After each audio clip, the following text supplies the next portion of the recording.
Hey guys, welcome back to the channel, and this is how to schedule an email to be sent later in Outlook.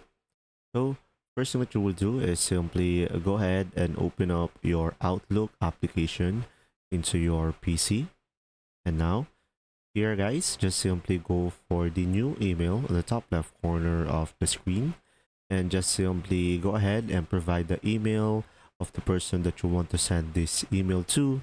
And of course, after that, just simply provide all of the necessary information needed for your email.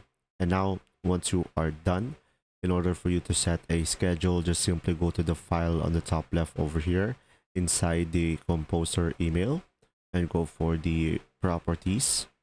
And after that, here on the properties, you will have here do not deliver before. So guys, from here, this will be the deadline.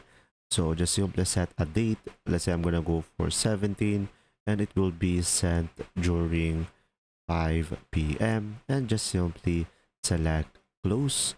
And after that, you can just simply select send, and there you go. I hope this video helped you understand more. Thanks for watching.